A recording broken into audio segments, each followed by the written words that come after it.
For the last 30 minutes, he had watched his gorgeous wife make her way through the ballroom so that at midnight, when the ball dropped, she would be as far away from her husband as possible. Surrounded by wealthy, smug peers, she would be spread like a plate of Olivier, kissed and caressed by every executive where he worked, and with special tenderness by his rich-from-birth imbecilic boss. He knew this because his company's New Year's Eve party had gone like this for the past 2 years. The first year he'd put up with it, writing it off to too much champagne.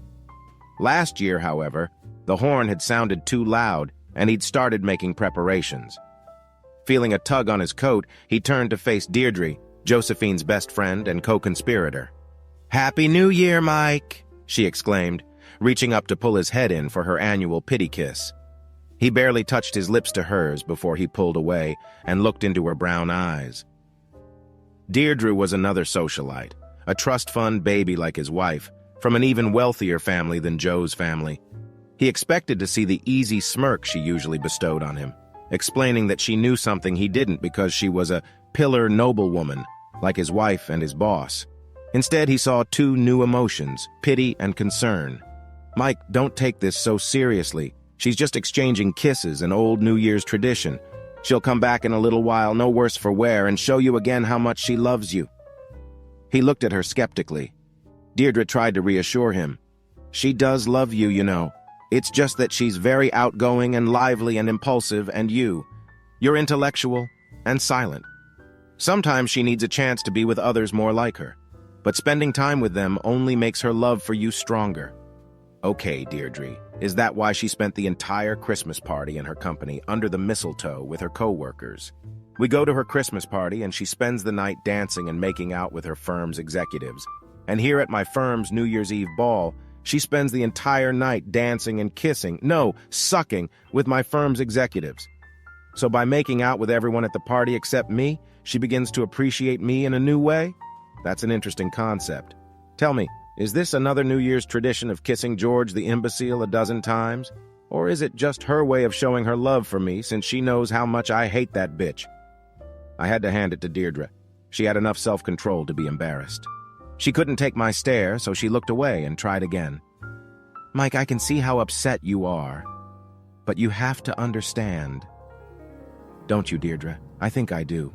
For the first time in our 5 years of marriage, I think I really understand." I turned my back to her, walked back to our table, reached in and opened the briefcase I had placed under the table, and extracted from it a rather large, brightly wrapped package. Standing with my back to her, I removed the ring from my finger and tied it in the middle of the bow she had to remove to open the package. Turning to Deirdre, I held out the package. "I'm going to leave now. Please give this to your friend when, or if, she breaks free from the grip of the men surrounding her. Tell her I wish her a happy new year, and I hope she gets everything she deserves next year." I turned to leave, but Deirdre pulled me by the arm. "Don't go, Mike. I'll go get her. She's had too much champagne again. You've got to take her home." "No, Deirdre, I don't have to. She's got a room here at the hotel. She's been here all day entertaining the men while I've been working. Of course you know all this because you've been here with her. She's got her own car, clothes, everything she needs. I'm sure at least one of the gentlemen she's making out with right now will be more than happy to make her happy. Or maybe they all will. Don't look at me like that. You told me the same lie last year. I gave her this year to make up her mind. She has made up her mind, and so have I. Goodbye, Deirdre. I can't help saying that it will be a relief to me never to see you again." As I left the ballroom, I nodded to Helen, the personnel director, with whom I had spent the first half of the day while my boss and his buddies helped set things up at the hotel. In reality, he was in a luxury suite, which he had paid for with the company credit card, fucking my wife. Actually, I should have said they were in a luxury suite sleeping my wife. And I have the pictures and video to prove it. Helen has some too, and the chairman of the board will have it within minutes. After leaving the ballroom, Helen and her husband made their way toward the crowd of men around Josephine. Deirdre was making her way through the crowd of men, many of whom persisted in trying to kiss her in the grand tradition. A few men tried to hit on Helen, but they seemed to be deterred by the frown of her husband, a former forward in American soccer. She made her way through the crowd to CEO George Burke and his companion just ahead of Deirdre. She stopped her husband a few feet away from them and watched. Deirdre's confused look and the shrill cry of her name caught Joe's attention, and she broke off George's embrace. She frowned when she saw her friend's startled look. Helen smiled. Deirdre held out the gorgeously wrapped present and said something to Joe, who took the package, leaned closer, and seemed to ask Deirdre to repeat herself. "Mike left this for you. He's gone, Joe. He watched you flirt and make out all night, and when you started making out with all those men, he gave me that package and left." Joe smiled. "Oh, you know Mike. He throws these little fits when I don't pay attention to him for a few minutes.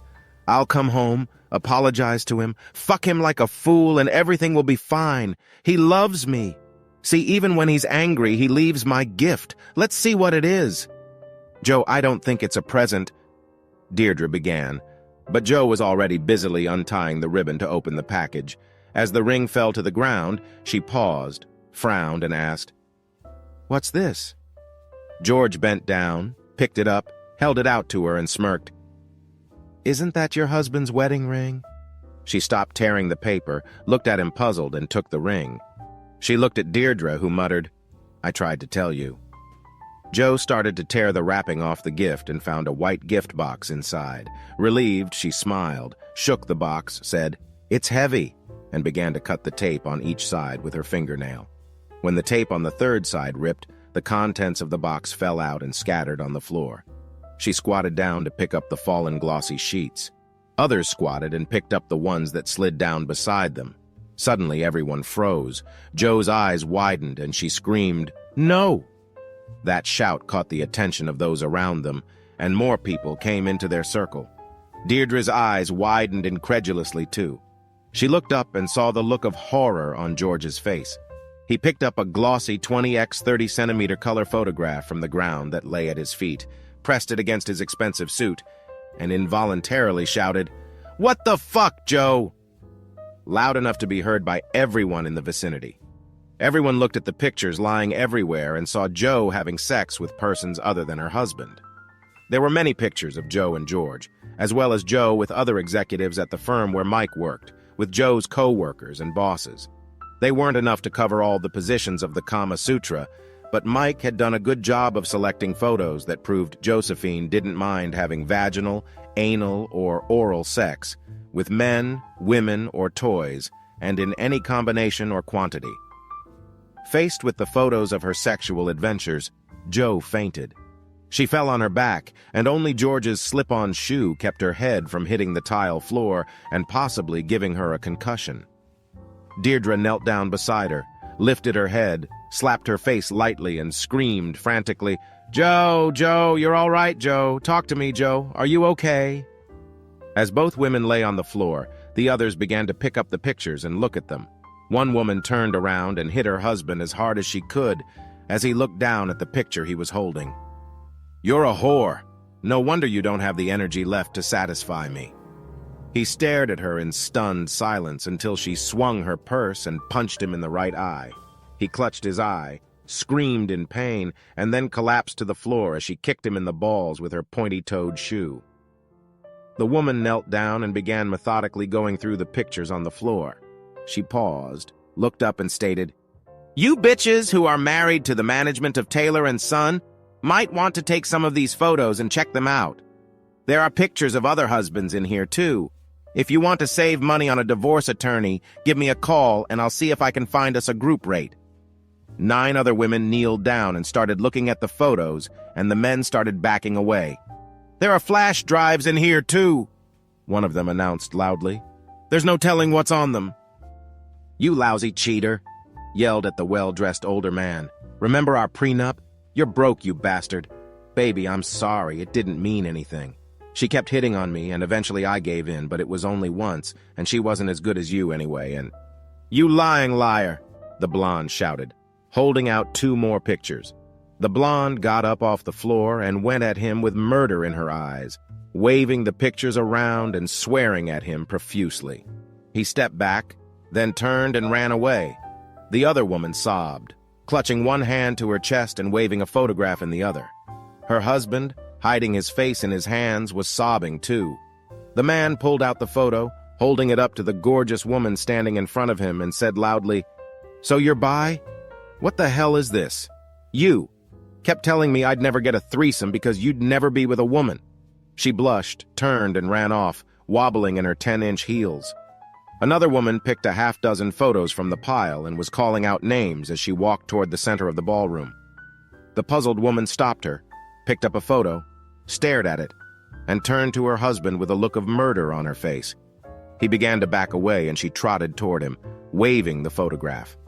This scene was repeated 5 more times, and each time the victim's companions were struck in the ears and eyes. Asterisk, asterisk, asterisk, Joe had already woken up and was looking at what was happening around her with glazed eyes. A man in an expensive tuxedo knelt down beside her. He asked, "Are you okay?" She looked at him curiously and nodded. He asked, "Who are you? Can I help you?" "I'm Josephine Lord," she replied grimly, "but I don't think anyone can help me now." "Are you Josephine Reynolds Lord?" he asked incredulously. She nodded and asked, "I am. And who are you?" The man handed her the stack of papers he was carrying, snapped a picture of her with his phone, and announced loudly, "I am the bailiff. You have been served, Josephine Reynolds Lord." These documents, and the accompanying photographs and videos, prove the adultery alleged in Michael Morris Lord's divorce petition. He turned to the large group. "Ladies, gentlemen, if you haven't had time to look at the photos, just order a copy of the divorce papers, which are public records available online. It lists the names of all the people Joe SWB has had sex with in the last year, along with where and when. For a nominal fee, I can provide a link to Joe SHB's website that fully describes her exploits since January 1st of last year. If you would like to review these to determine if your husband or wife has been involved in a steamy 3-way, 4-way, or more sexual relationship with SHB, you can contact me online at cheatingspousepi.com, and for a nominal fee, a link to her site will be provided. For an additional fee, I can provide digital copies of the participants' actions. You will find such evidence very useful in court. I look forward to hearing from you."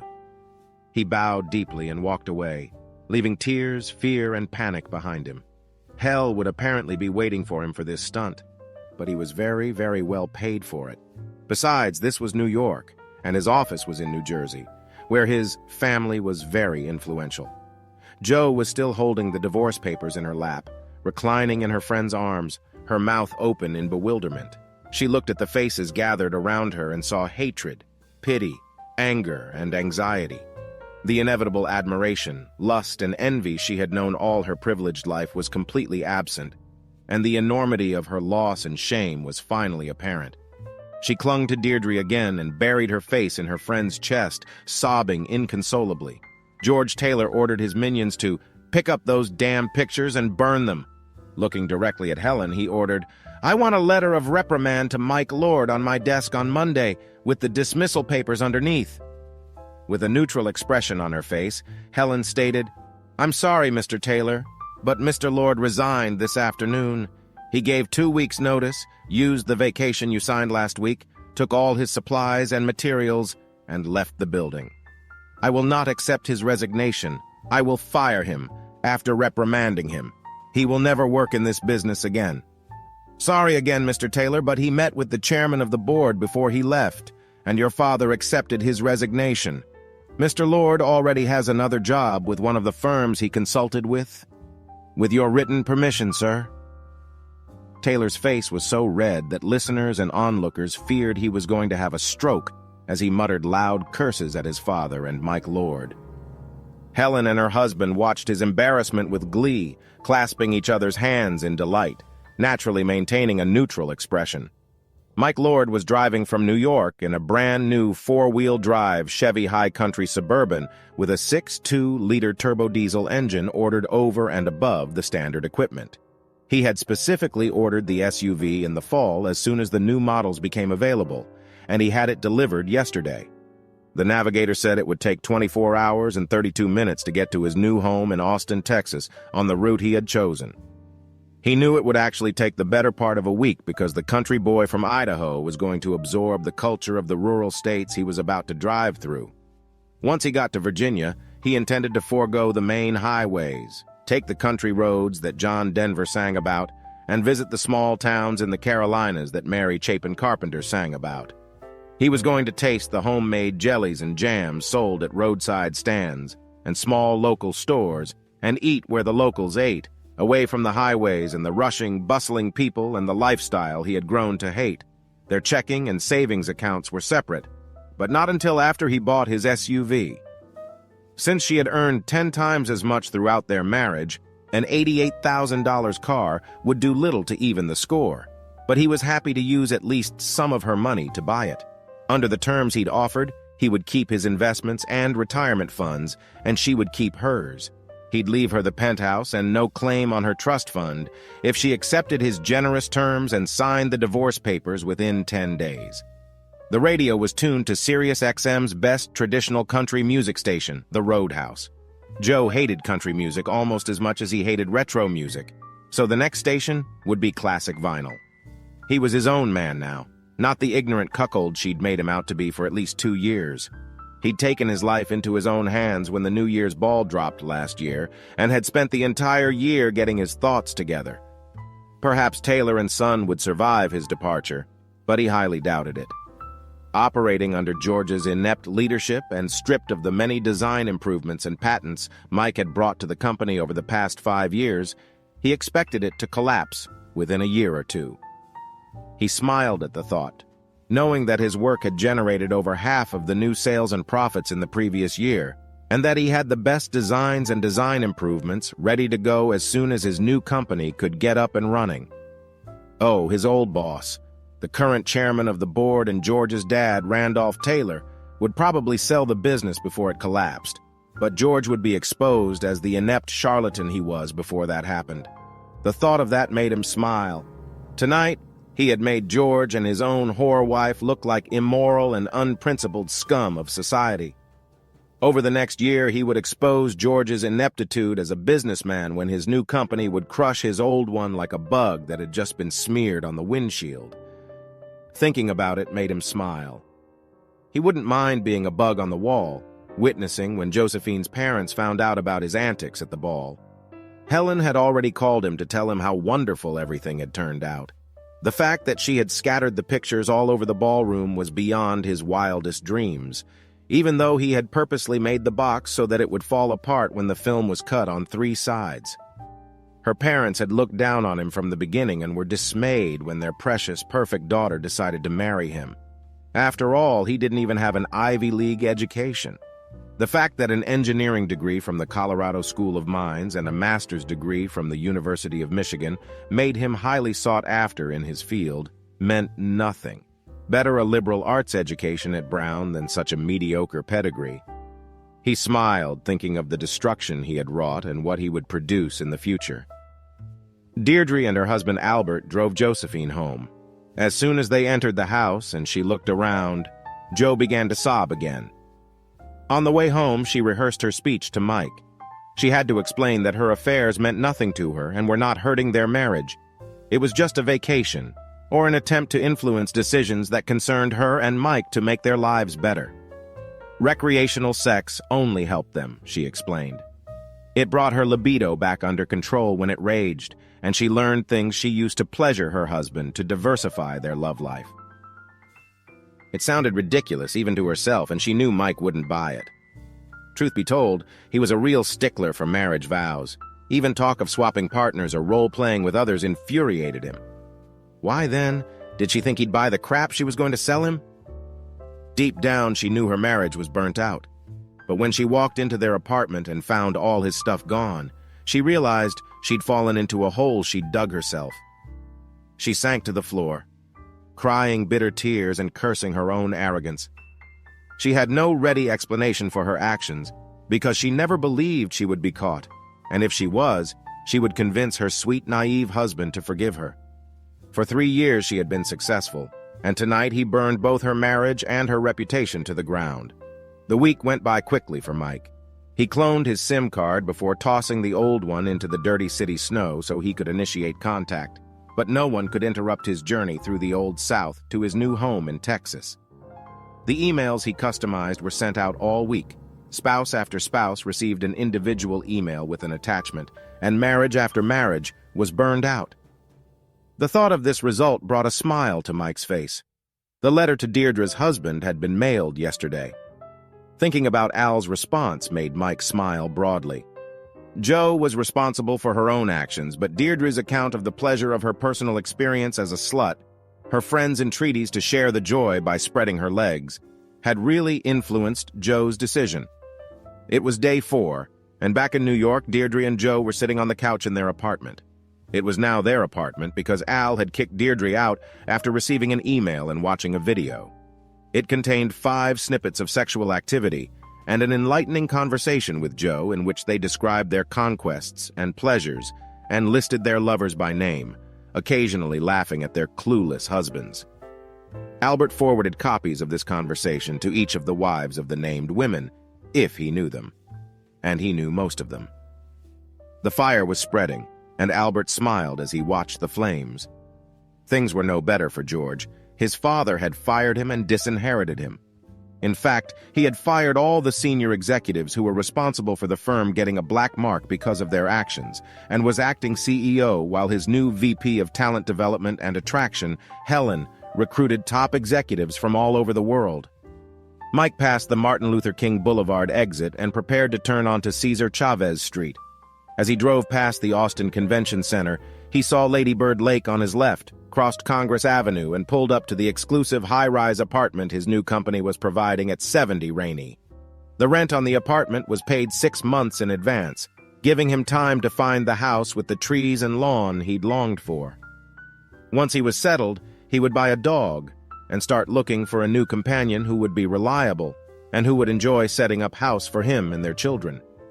His new partners have already planned a barbecue at which they will introduce him as recently divorced and promise there will be plenty of eligible women there. Meanwhile, in New York City, the fire continued to rage, with exposed spouses throwing others under the bus and abusive spouses sharing what they knew about other abusive spouses. Helen kept Mike in the loop. He contemplated the ever-expanding flames of the great New York fire he had lit and smiled. The more he heard, the more excited he became that he was GTT, gone to Texas, gone to Texas.